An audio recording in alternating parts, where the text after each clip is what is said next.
Hello everyone, and welcome all of you to Nikky Lyle Creative Presents with Industry Leaders, where today I'm joined by special guests Kate and Emily, who are founders of Sonder Tell. Welcome both of you, thank you so much for joining me. So if you wouldn't mind just quickly introducing yourselves. Of course, thank you, Nikki. Hi, I'm Kate. I'm one of the co-founders of Sonder Tell, and here with Emily, who's the other co-founder. As a quick intro to what we do, we are a brand strategy, content, and communications agency, but we specialize in words. So in terms of kind of deliverables, as marketing people like to talk, we specialize in copywriting, brand positioning and story, and tone of voice, but we actually end up solving all sorts of brand problems with words, whether that's a brand that can't think of their main point that they want to be getting across, or haven't quite crafted their tone and they don't have consistency in their messages. And we work with brands including Bumble, Rude Health, and Lick, a kind of real range of consumer facing brands at early stage and later as well. So that's us in a kind of nutshell. My first question for you both is there a defining moment that you decided that you wanted to work with words? I think both of us have always been sort of readers and writers. We both have diaries kind of full of sort of musings from 9-year-old Kate and Emily. And I have an entry that says, like, I want to either be a pop star or a journalist. So I think we both always kind of knew we wanted to work with words. I think it was probably our first job, SUITCASE, where we started to kind of see the power in words. But actually, I'd say for myself, it was probably actually setting up Sonder Tell and kind of having this laser focus on words, where we kind of figured out actually all we want to do is work with words. Because I think with our kind of previous roles, it was a lot of sort of brand building. I was brand director, Kate was editor-in-chief, so there was like lots of things going on.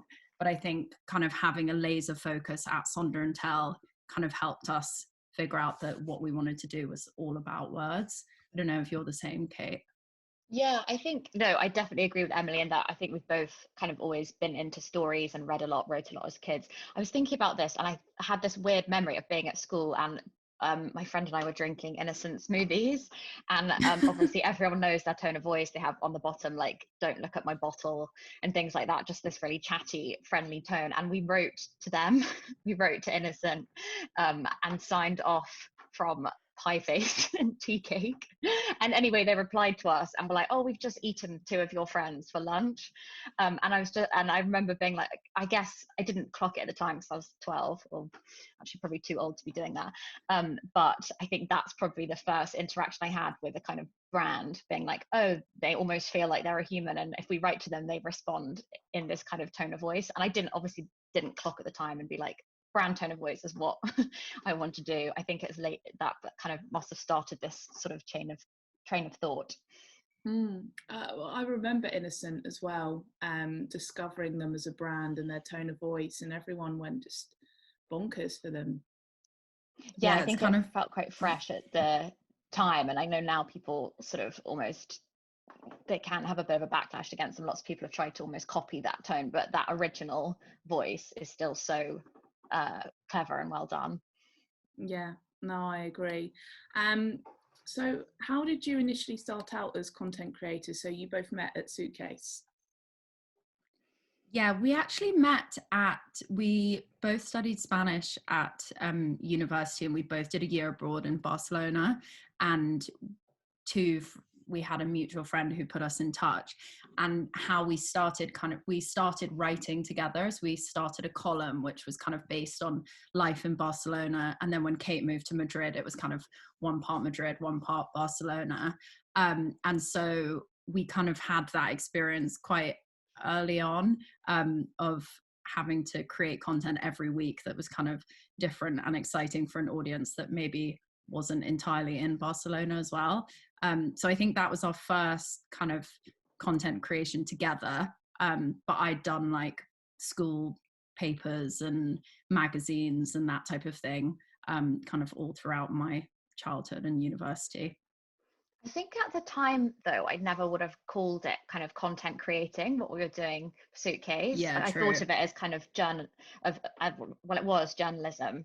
And I guess now we can look at it and be like, of course, you're creating content for an editorial publication. But I think the kind of language of being a content creator, we've only really started using since setting up Sonder Tell, which I think there's kind of definitely a difference between journalism and then content creation in terms of the kind of tone and the way you approach things.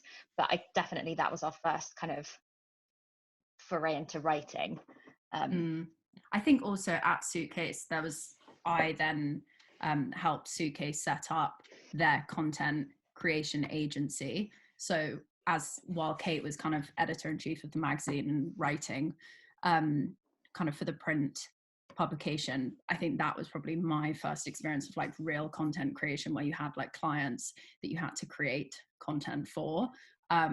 So yeah, SUITCASE was definitely also became that split between like journalism and content creation, but now they kind of all seem like they're part of one thing. And I think probably journalists hate that, but it's that word content that kind of means everything but nothing at the same time sometimes. But yeah, well, this is it, like content and content creation, it seems to be a word that's battered about all the time, and it's like, well, what does it actually mean, you know, and what content are brands creating and how are they communicating? And as we know, there's so many different mediums, and it's trying to guide them with what that could be for them. I thought that was really interesting, like your background in Spanish is like one of the questions I prepared, and how that linked with what you're doing today. And so that's quite interesting. So that's initially how you met, through a love of language, but a foreign language almost. Yeah, I'd never thought of it like that, but it sounds kind of romantic in that sense. But yeah, I guess studying a different language is a kind of tone of voice thing as well. It's like, how do you translate when you're speaking in a language that's not yours? And even things like well, I feel like Emily feels the same. When you're in Spain, it's very, in speaking Spanish, which we're now kind of both rusty at, but at the time it's very hard to almost have a sense of humor in a foreign language because all your references are so kind of British. And then I just always felt like I was really serious when I was speaking Spanish because could never quite like land the joke. So it's kind of also I guess there's an interesting thing in tone of voice there and how language translates across literal languages, but also different brands. So at what point did you decide that you wanted to set up Sonder Tell? I think after we'd been at SUITCASE for around, I think it was 5 years, we'd been kind of in between university and kind of going full time. It was around 5 years. And it was a time when everyone was kind of throwing around this word content, and it was kind of, everyone was talking about it. Everyone was just saying, we need content, but not sort of thinking about what that voice needed to be behind the brand, what the content was actually going to say. And we were very used to sort of travel content, which ended up kind of sounding the same and being about exactly the same thing. So all the kind of travel cliches and that type of thing. And so through that, we started having conversations about actually brands really need to find like a positioning for their content. They need to be able to sort of add value, not just add to the noise of kind of everything else that's out there, especially when you've got sort of brands creating the same content as publications. And it's kind of, why would you go to a brand when you could, you know, read the New York Times or whatever? So we started having all these conversations about kind of how to create content that cuts through the noise. Essentially, that was kind of the first line that we went after. And through that, started having conversations about starting our own agency after SUITCASE. And I think there was also that drive of kind of taking all these, well, Emily was already on the brand side a bit more at the SUITCASE agency, but taking these kind of editorial skill set of interrogating a brief and interviewing and asking questions and having a certain angle and applying that to brand copy and almost interrogating it and having that kind of journalistic approach was an interesting proposition at the time as well. And what were the early days of Sonder Tell like? Kind of like, what did we do in those early days? Because we always felt very busy, but I don't know what we were doing. I think we were quite good at sort of having like full days working on the project. I think what really helped is almost we always knew that we wanted to create a brand around Sonder Tell. So we always knew that we wanted our own content, our own kind of journal, our own newsletter, our own branding. And we always knew that we wanted it to be an agency rather than just us two going freelance. So I think we spent a lot of those kind of early times thinking about what our brand would be, which I think kind of helped when we didn't have like loads of clients lined up and that kind of thing. So I think it was a lot of kind of thinking and developing our own idea and kind of our own offering to agencies and how we could kind of stand out, because there are obviously so many agencies out there. Yeah. And sorry, carry on. No, I was just going to say, one of the things we did fairly early on is we had a conversation with a brand strategist who helped us sit down and kind of put some words and language around who we want our target audience to be, what we think our kind of value proposition was, and what kind of brand culture that we wanted to create. And I think it really helped, even though they were still very ideasy, but just having a kind of blueprint in words and a few statements to then guide how we started pitching ourselves out, or how we wanted to develop services. And I was thinking about it earlier, but it's quite similar also to what we advise founders or marketing directors to start doing early as well, as get things down in words. And once you have a language or a sentence and you can say something in a kind of succinct way, then it just makes things click a little bit more, and you kind of have this launch pad to go off of. So starting with roughly the words, even if you change them later, was really helpful, I think, to kind of get that down.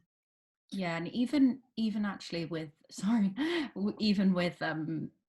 we started the agency thinking that we were going to be all around like content creation and kind of helping brands create content. And through that session, we came to something like I think it's what we still use kind of today. We help brands find their voice.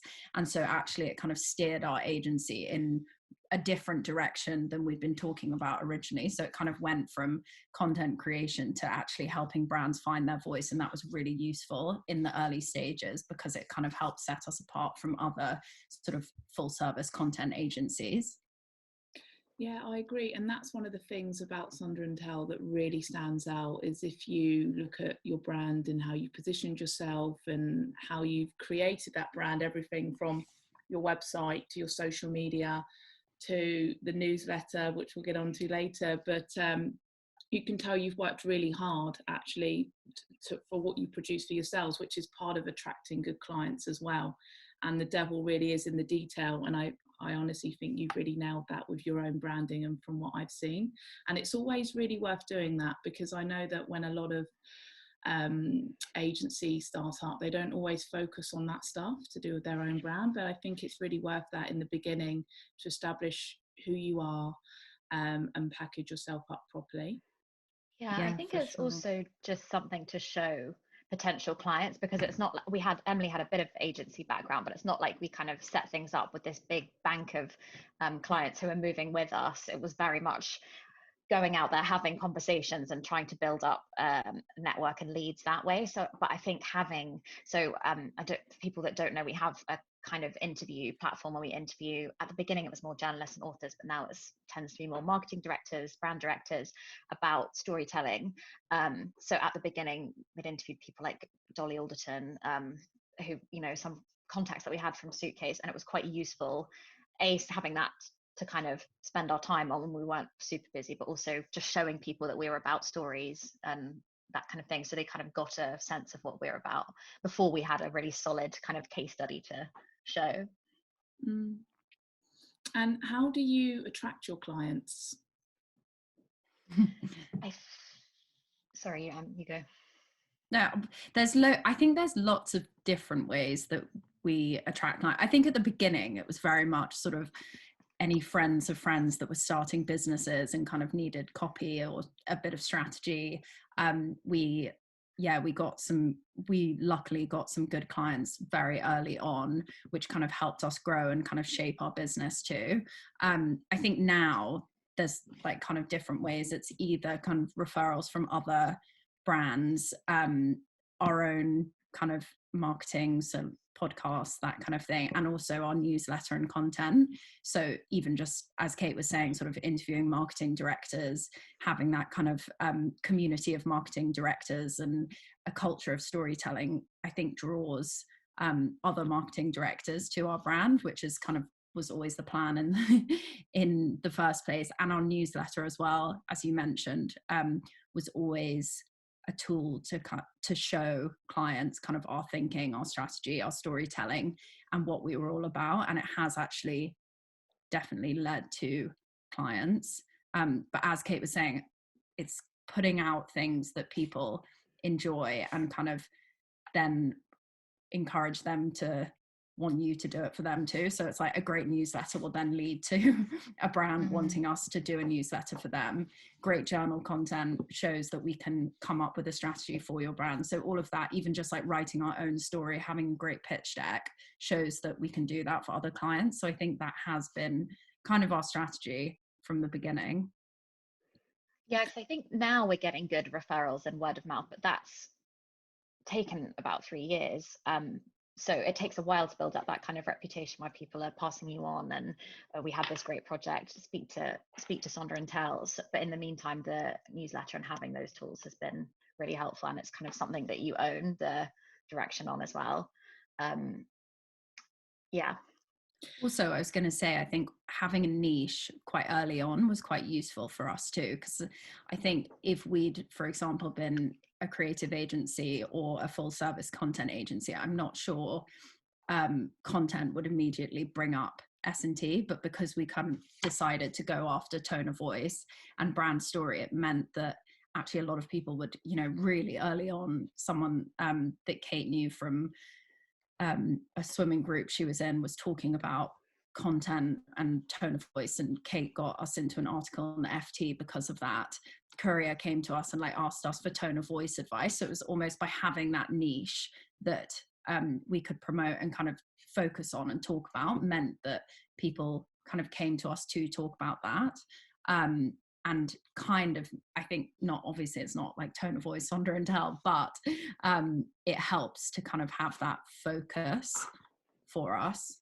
Yeah, it's kind of a thought leadership piece, I guess, in that sense. You just get associated with certain parts rather than, I guess, if you're a full service agency, then you could have lots of different entry points. But we made a decision quite early on that we didn't want to try and tackle being everything, and that we wanted to do the words and do them really well. And I think just over time, that's what we've been known for. Yeah, it's really smart as well to interview like marketing directors and key people in the industry that you want to hear from and share their story. Because when I set up industry leaders in the first lockdown, I didn't do any business development, but all my jobs have come through directly because of industry leaders. And I've realised the real value of doing that actually is you know, interested people are interesting if you show an interest and you're sharing other people's ideas and content. And that's how I initially discovered Sonder Tell's, because you'd mentioned about a talk I'd done with Vicky Ross, and Vicky Ross is someone that we all love in the industry because she's so generous and because she shares so much content and other people's projects, isn't she? She's great. And then she gets so much herself because of that. And I think that is a good way to attract clients as well, being a bit of a magnetic pull because of what you're putting out there.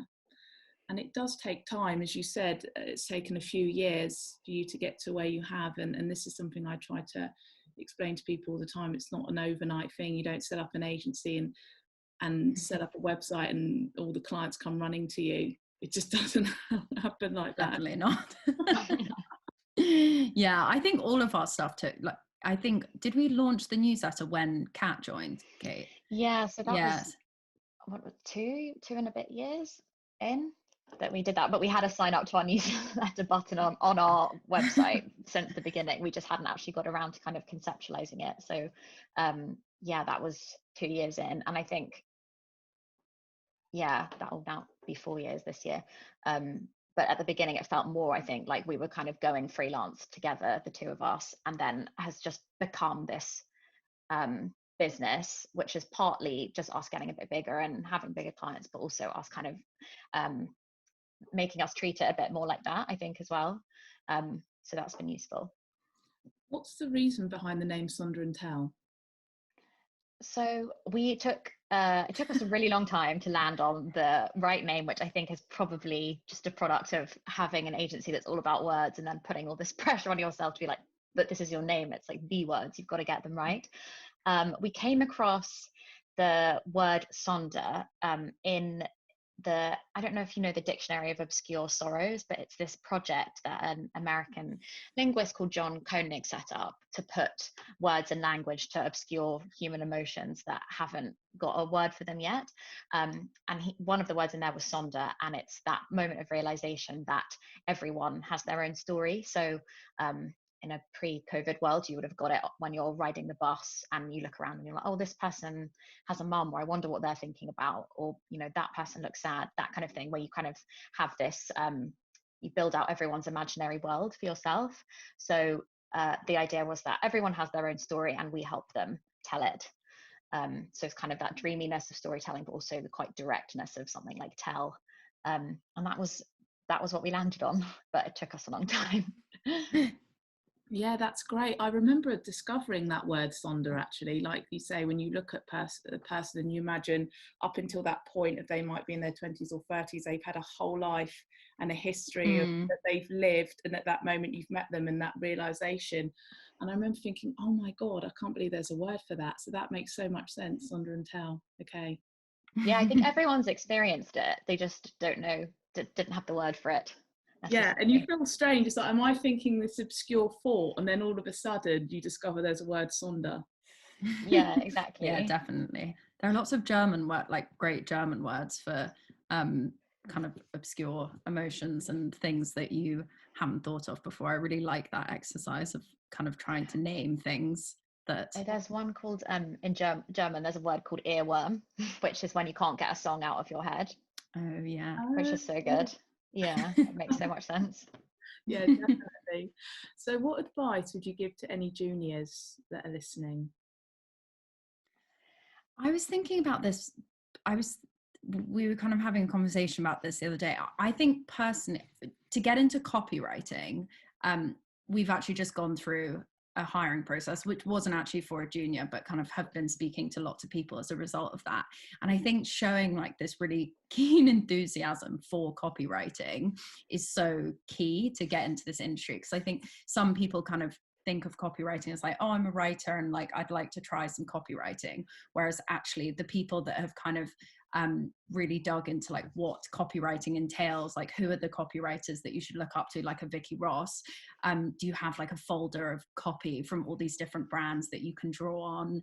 Can you think about copy in a strategic way, not just like creating, you know, sort of playful lines, but what's the tone of voice behind it? So I think for like specifically getting into copywriting, I think it's sort of getting into the world of copy and showing that you've got this like keen interest in all different parts of it.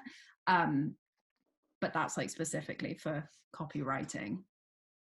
Yeah, I guess our paths were quite unconventional, that we did a bit of journalism first, and I wouldn't necessarily say follow that. I guess there are kind of two ways in. One is looking at roles in agencies, but I also think there's something to be said.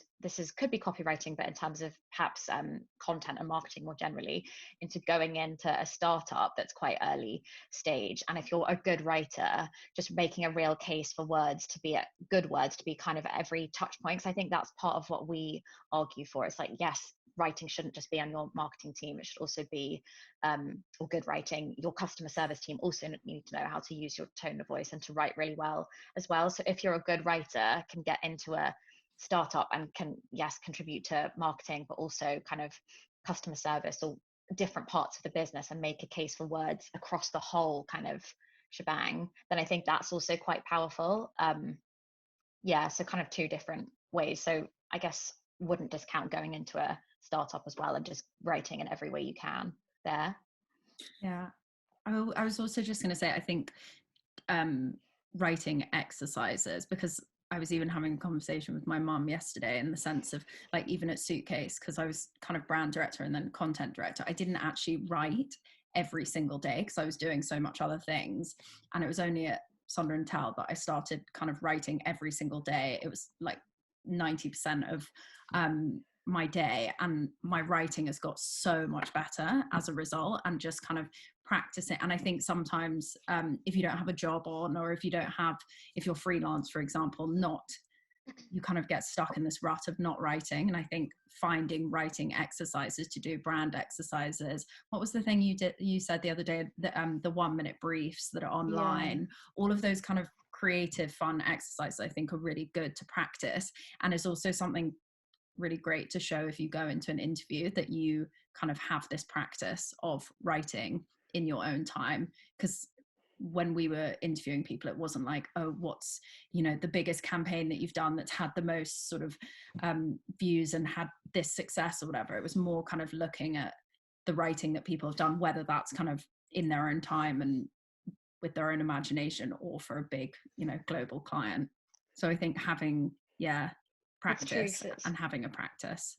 It's such a muscle, I think, writing. And I think sometimes the kind of perceptions of what it means to be a quote unquote writer is like writing when you feel inspired and when the moment strikes you. But actually, if you want to be a copywriter, you have to write every day and you have to be churning out like headlines or stories, whatever it is. So getting into the habit of, like Emily said, writing every day, and even when you don't massively feel like it, but you have to, is really important, because it is, a lot of it is just really hard work and pushing ideas until you get to the kind of best possible sentence, rather than feeling, oh yes, like now I shall sit down and write with my quill. With my quill, yeah, exactly, like Shakespeare. So yeah, definitely. And so right there when you say about writing as being something that you have to practice every day. It's almost like drawing, you know, if you're going to practice sketching every day, you're going to become better at your craft as well. What do you think of the phrase, read until you're full, write until you're empty? Oh, I've never had that before. That's nice. Yeah, I also reading. Yeah, we always say when you read, it just gives you, but it's almost, I think often a lot of people think of the reading as like reading novels and reading kind of beautiful, but we also kind of reading every single thing you can, like signs and like back of pack on a, I don't know, ketchup, or the micro copy that pops up when you like go on the wrong page of a website, all of that stuff, like reading and absorbing all of that stuff is really important too. But yeah, definitely reading is kind of, if you can't write, just reading something else and using that as an inspiration is always just super helpful. I was going to say that, write till you're empty and then start reading again, because I think writing till you're empty, the best way to overcome sort of writer's block is to read something else and get an idea and be like, oh, okay, that, but riff off it and make definitely. it your own. Because I've created a freelance document recently, and I asked Vicky Ross for some advice for freelancers, and she said, you know, make sure you read, you need to put words in to then, she said it in much more of an eloquent way, obviously, and then to obviously then the words can come out. So and it was a junior copywriter that actually said that to me, the read until you're full, write until you're empty, because I asked some advice for a talk I was writing, and it took me ages, and then I realized actually if I just absorb and keep reading, and then you just start writing, and you kind of is it the minestrone soup analogy that you used in the process, putting all the ingredients in and then whittling it down? It does depend on the type of writer you are though as well, because I think I'm definitely a kind of write till I'm empty, get everything out and then pull things back. Whereas I think Emily, actually, I think because you're more of a strategist. I was listening to a podcast the other day that was like, you're either a writer who can strategize or a strategist who writes. And I think Emily's probably more of a strategist who writes. So you almost get the idea really tight and then you start writing. Whereas I'm definitely more like have a 6-page draft and then like delete. So it's interesting how different people approach the task of kind of writing and messaging. Definitely. So when you were hiring recently, what were you really looking for from these individuals? What were the main kind of 3 key things that you were looking for? I think the main... Oh, sorry, you go. No, I was just going to say the number one, I think, is just the ability to write and in different tones as well. So I think versus kind of a journalist who spends a lot of time crafting their own voice. I think the difference between a really good copywriter is someone who can switch between different tones and language. So that, and kind of having a nearly nerdy interest in how you craft a sentence or how you tighten things. And I think that was the main thing. Also, this kind of adaptability and self-starterness, just because we're still small and still kind of growing and adapting our services ourselves. But Emily probably has something to add to that as well. I was also just going to say the ability to kind of think strategically about copy, as I think there's sometimes a tendency to kind of write things that like sound good or kind of are playful or make people laugh or kind of are great lines, but actually when you kind of look behind those words, it's like, is the strategy there? And even though that's kind of my job, is to kind of think of the strategy behind the words, we were looking for someone that could kind of think on both those levels, and be able to think strategically about the copy and kind of be able to absorb a tone of voice, absorb a story, and be able to write copy that kind of laddered up to that, essentially. And I think also just creativity. We set a task as the kind of last thing that we did, and it was about creating, we said to either pick a brand or imagine a brand and kind of write their COVID comeback story. So yeah, some people did people do travel, cinemas, that kind of thing, and how someone could apply their creativity to come up with a story and kind of come up with a thing that people could rally behind was really interesting. So I think creativity as well, obviously, and then maybe also just that ability or receptiveness to being edited as well. So we do quite a lot of writing in teams, kind of brainstorming phrases together or pushing things back and forth between Emily or myself. So I think that as well, not being too precious about your favorite sentence, is important. Yeah, that's such a great brief as well, like a COVID comeback story. I bet there's some quite interesting stories there that was submitted. Yeah, definitely. And it was also interesting because some people like went to the negative. So some people were like still talking about COVID and kind of the effects of COVID, and some people did the positive. So it was like when it's all over, and it was actually quite an interesting exercise to see, and to kind of how people approached it. Yeah, definitely. So how have you found this last year? I know it's a tough question, right? It's like always. It kind of just feels like normal life. Yeah, it kind of feels like normal life now. I think Kate always says that I think the first like 5-6 months we were not in panic mode, as in we were panicked in the team, but we were kind of pulled the parachute. Yeah, survival mode, and kind of taking everything we could, like thinking that we didn't have enough things coming in, but actually we're completely fine. So I think it was almost just as with everything else going on at the time, we were just kind of feeding off that energy, that sort of anxious energy that was in the air. But I think it's had like good and bad effects on our business. But I think all in all, it's actually been okay for us. Yeah, I think quite a few brands have used, at the beginning anyway, there was a sense of like, oh, we've got a bit of extra time before we go back to normal. Obviously we still haven't gone back to normal, but there was a sense that let's use this time to work on some of our internal stories, communication, which I think was useful for us. And then also, I guess, communications, especially digitally, are more important than ever, with brands kind of not having those real life points of sale in shops or events like they usually would. And quite a lot of brands have kind of ended up developing this direct to consumer offering, which they didn't have before because they were being sold through bars, restaurants, travel, airlines. So that's been an opportunity, I guess. But yeah, it took us a while to be like, okay, let's not just kind of have this scarcity mindset and take everything, but let's think what we want to be taking on and how we want to be trying to grow in it as well. But it's good. Like our team's been very adaptable. I think writing especially lends itself to working from home and having those quiet moments. That was probably a challenge, I think, balancing working remotely, but also making sure you build in time for brainstorms and trying to do some kind of team culture digitally. So yeah.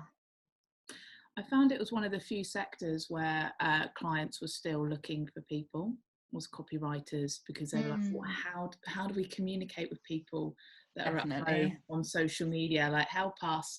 how can we navigate through this where we're not seen as like opportunists that are being really insensitive, because there are a few ads that came out that everyone's like, ooh, you've released that, and they were like, oh no, we don't want to be that agency or that brand that does that. So, and it almost like there were some brands that felt stifled to make a wrong move, and others that were like tentatively trying to create something, and looking for copywriters to kind of lead them through that process of how to communicate with words.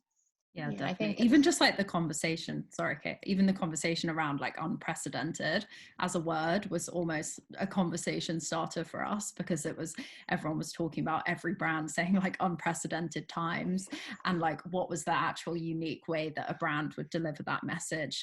How did you kind of say that in your tone of voice? How did you have your own unique spin on it? It was like quite a good conversation starter for us at the time. Again, not to like capitalize on the situation, but I think it was a situation that kind of threw everyone out of whack, and also made people start rethinking kind of their approach and their positioning as well. I think it also made people think about the future a lot more, in terms of like, God, we were so unprepared for that. How do we start thinking about the future, and kind of how do we create a brand story that's kind of future proof and all of that type of stuff. Yeah. And us too, I think we've been doing some insights work with a future strategist lately, which I don't know if we would have done pre-pandemic, but even for us as well, it's like, okay, how do we build in longevity to these strategies that we're building for brands, and what's the future of agency models and things like that? I don't actually know the answer to that, obviously, so don't ask that question, but good to have that mindset of questioning what's going to be around. I think also when you were saying about the reading thing, it was reminding me of so as Kate said, we've been doing this training with this woman called Jill, the future thief, and one of the exercise, and we went to her because of COVID, because we were like, actually we need to be prepared for the future, we need to be able to stay relevant. And one of the exercises that's kind of really influenced us was this disruption diary, where we had to read things that were sort of out of our echo chamber. So it wasn't just, because all of us kind of read the same thing, so it's like the New York Times, the Atlantic, the Cut, like all of these things that we're kind of getting all of our kind of personal news from. But actually her whole thing was kind of, how do you disrupt your reading patterns? How do you disrupt, not necessarily just reading, it was like, can you go for a walk in a different way? Can you talk to the butcher when you get your meat? Like, how do you disrupt your daily consumption to kind of broaden your mind and have new ideas and things that are sort of out of your ordinary? So that was a really interesting thing that came out of that training. Yeah, definitely. I'm very intrigued to find out, once we're meeting again in things like the pubs, because we've obviously all gravitated towards our own echo chambers of content that we want to be absorbing, and we can so easily do that. Especially some of us are responding in different ways. Some of us are happy to just watch the news all the time, some of us are swerving it and trying to focus on more positive things.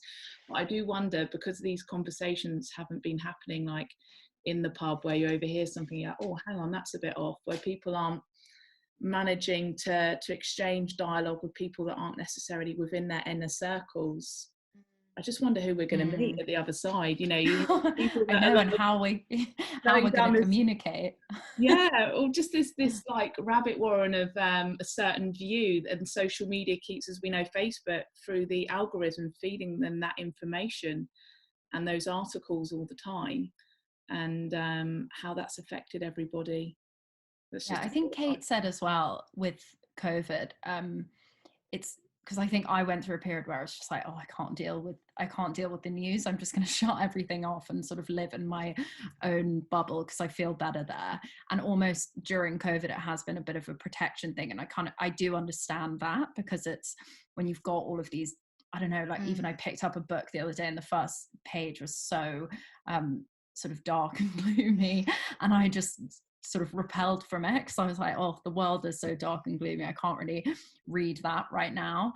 But I wonder, I think it's partly protection for people, because it's, especially with all the conversation around self-care and all of that stuff, but it is also being able to break out. That's why the disruption thing is such a good exercise, because it's almost like an activity where you're specifically going out of your comfort zone, you know, oh, I'm going to do it for an hour every week and kind of read the Daily Mail or whatever, the Sun, things that you might not necessarily, or obviously loads of people read, but I might not necessarily read, and kind of, if you've got the time allotted for that, then you kind of do it as a practice. So yeah. It's interesting. I was reading something yesterday about futures as well, and escapism is one of a big trend in the next kind of decade, that more and more, I mean, it's already there, right? Like Bridgerton, Emily in Paris. What is that if it's not escapism? Even my dad was obsessed with Emily in Paris, which really surprised me. But these kind of, they might become more intelligent than that, these sort of fantasy worlds, but that's something that's not going to go around. So you can have those moments of escapism, but also have moments of like plugging in, and disrupting. See, I almost, and I just couldn't bring myself to do it, bought Piers Morgan's new book, and I just, because he's obviously, there's all this like anti-woke culture, and I just thought, I don't want to give him any money, but if I know it's quite annoying you have to buy it, yeah. Like, I almost feel like it's very ignorant of me to not, because he has such an influence and a platform and a voice, and I almost feel like if I'm going to try and tackle someone like him, I need to understand his thought process and his reasoning, but just not right now. I feel like everything else I can take it on at this moment in time while we're just trying to survive the pandemic, maybe in the future. It is an interesting one though, because it's like, I can't remember the author now off the top of my head, but I'm reading this book on nonviolent communication, which is something M. Rosenberg, and it's all about like how you have conversations with people in your life, but also people you disagree with, and like how you basically approach that with compassion, and how it can kind of fuel these conversations that then lead to a much better place. So I think almost that disruption and kind of being able to read Piers Morgan's book and be like, where's he coming from, and kind of how to, what's led him to feel that way is quite an interesting exercise. Trying to take the emotion out of it as well. So just reading and kind of observing and questioning rather than feeling angry or annoyed or being like, how dare you think this, has been quite interesting for us. Yeah, I agree, actually. And like allowing other people to have different opinions, even if you find it really offensive and you're like, how could you, but actually trying to understand and engage in conversation. But I'm aware we're almost running out of time, and so another question I have is there any exciting projects for us to look out for in the future? Not sure ones that we can talk about yet, but we do have I think we do have a really exciting one, but there's literally, I don't think we can say anything. Okay. I don't actually know what she's thinking. The most exciting one. Oh right, yeah, no, probably can't say that. No, it's like teasing us. Okay, You'll hear soon. Come out in a few months. What we are doing at the moment, which is exciting for us, is we're kind of condensing so we work with sort of bigger brands on positioning, story and tone, but actually a lot of our community on our newsletter and kind of people we know are smaller brands who probably don't have the budget or the time necessarily to do these big projects. And so what we're doing at the moment, and what we've already started doing, is kind of condensing the kind of everything we know into this sort of more workshop format. So workshops and short stories, so that we can kind of work with smaller brands that we actually really love working with. And we've already started doing that, but we're kind of working on, presenting it more to the world, like on our website and stuff. So that's probably something you'll see very soon, and kind of our unique approach to workshops versus, and like storytelling and that kind of thing versus maybe traditional positioning workshops. That sounds really interesting. I mean, do you ever turn certain clients away that don't align with like your values or how you like to communicate? Yeah, I think we actually haven't. I don't think we've got requests from anyone that, you know, we, I don't know, don't align with in terms of values.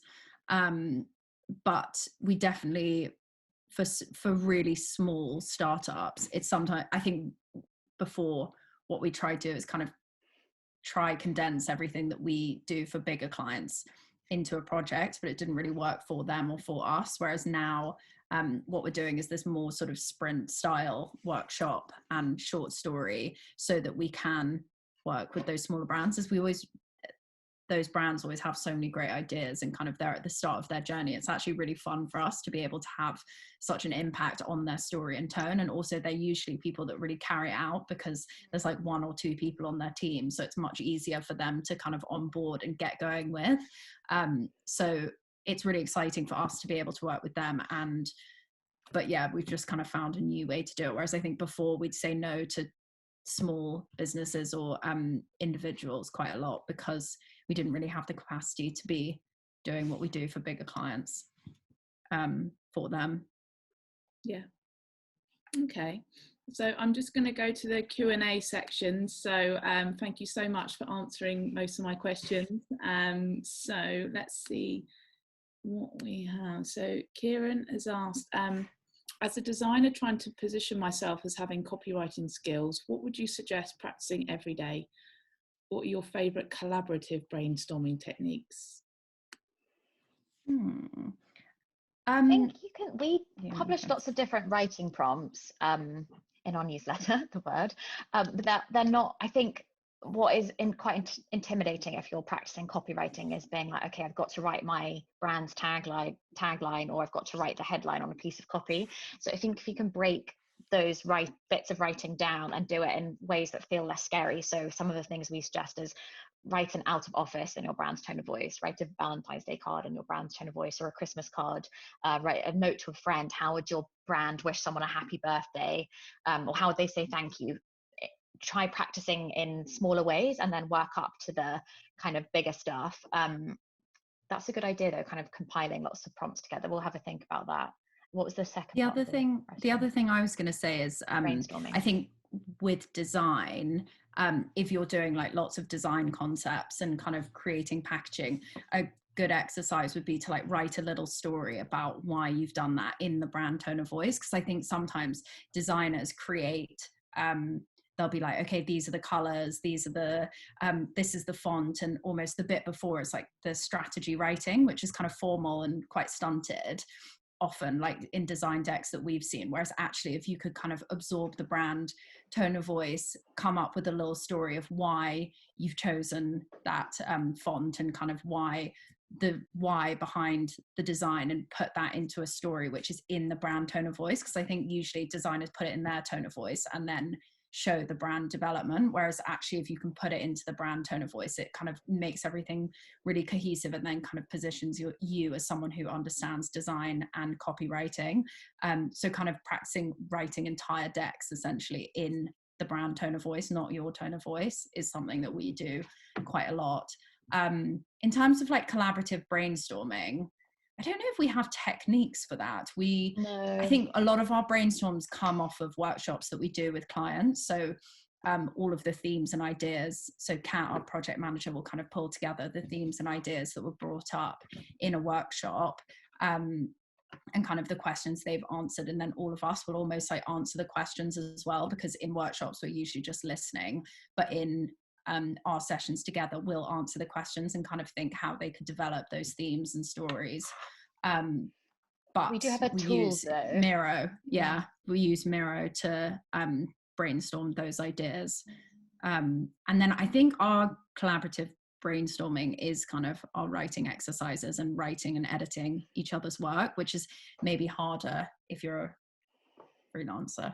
I don't know if you're, Going on to your newsletter again, because I know it's something that all the copywriters I know love reading. And is that something that you set out, as you said, when you first created your brand, to make a really strong newsletter? How much work goes into it each time?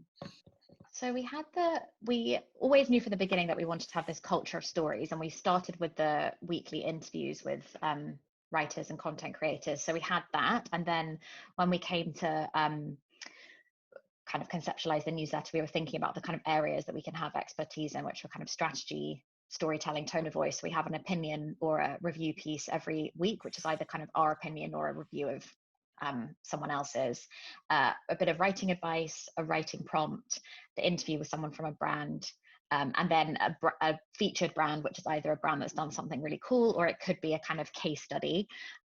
So we had a rough framework, and it's also the kind of framework that we use to post on social. We sort of use similar pillars.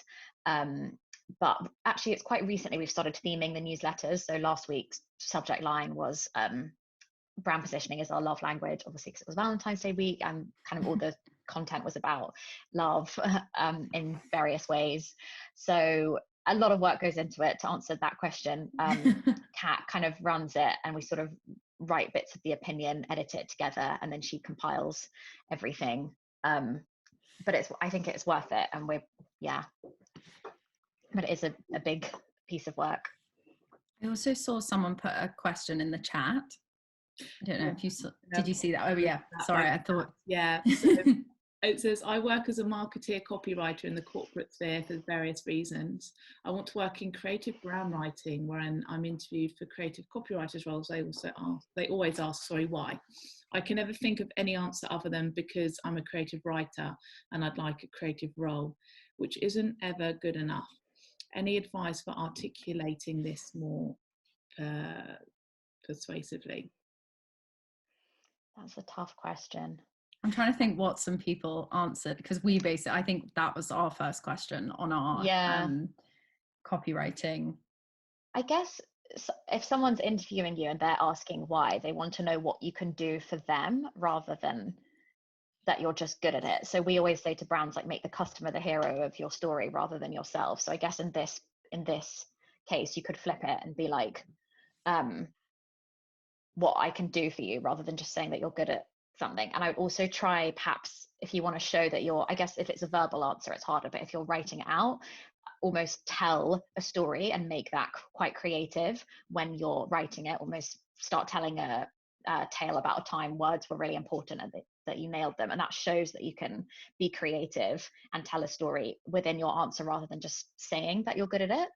I was also going to say, I think it's because I'm a creative writer and I'd like a creative role, as Kate said, is kind of saying why you want it. But I think the reason why, it's almost like that thing about words are so important, but maybe in a corporate sphere, you're kind of limited a bit more by sort of, I feel like in the corporate world, there's often quite a lot of jargon and sort of formal language, whereas in the creative sphere, you have much more sort of freedom and creativity to impact people with words. And almost, if you don't have any examples yourself, I'd almost use some examples of brands that have kind of made such an impact with creative words, and like why you love those campaigns that they did, or why you love the copy that they did, and how that kind of impacted the business as a whole. Because I think, when they want your copy to be able to influence the business, and so it's like your power is the creative writing, but actually how do you show that that's going to have this impact on the business? And it's all about like how powerful words are and kind of what they can encourage people to do, and then almost show an example of that, either that you've done or another person has done. So, you know, the Oatleys or anything like that. What's the water that I love? It's just the name. Liquid Death. That's essentially kind of transformed a can of water into this like punk brand, and got like all of this coverage for it. So things like that kind of show why you think creative copy is so important for the business as a whole. Yeah, that's really important, because I think a lot of marketeers, it's trying to cross that bridge into copy. And I know when I spoke to Vicky Ross, and she was talking about, you know, writing pitch decks is one thing, but coming up with a strap line is something else completely, and crafting a tone of voice and a brand story. So I guess what I always advise creatives is almost come up with some examples of your potential of how you could do this and how you understand it, and that would really help them see you within that role, actually. And as you said, Emily, like showing like research and examples, and that would be a good way to try and maneuver into that kind of role, really. So I think the people that show that they've kind of gone the extra mile are always the people that, I think it was the copywriter, I think it was Georgia, but had made like a deck of her CV was like a brand book. So it really showed us that she could write creative copy and kind of create things on her own, or someone else had like done a story, their CV as like a story of their history as a creative copywriter, or like even just, you know, taking out some copy from what they've done and kind of improving it, and all of that type of stuff, which shows real initiative and drive. Because I think, like, yeah, I'm a creative writer and I'd like a creative role. It's just kind of about what you want, not about what you can bring to the company. Yeah, I think especially if you said, because you're moving from corporate into creative, they'd probably expect you to have a more corporate looking CV. But if you can kind of make it look more creative and be like, actually, this is what I've been working in, but it's not what I do and what I'm about, it's more this, would be quite compelling. Definitely. And as you said, like going that extra mile in how you present yourself, and just because that's been what you've done in the past, you can always work on your own self-initiated projects where you're creating tone of voice work or some really lovely stories, and flexing your skills. And if you show like passion and enthusiasm for that is an area you really want to go into, then there'll probably be someone that will see that and potentially give you a chance as well. Definitely. So yeah, well, I just want to say thank you both so much for your time today, and I hope everyone that's joined us and tuned in has got a lot out of it as well. And so when's the project in the future going to be live, the one that that's about? May, June.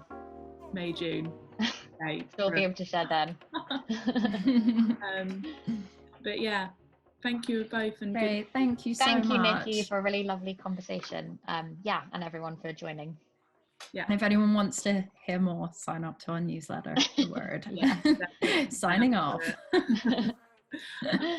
Take care, everyone. Thanks so much. Bye. Bye.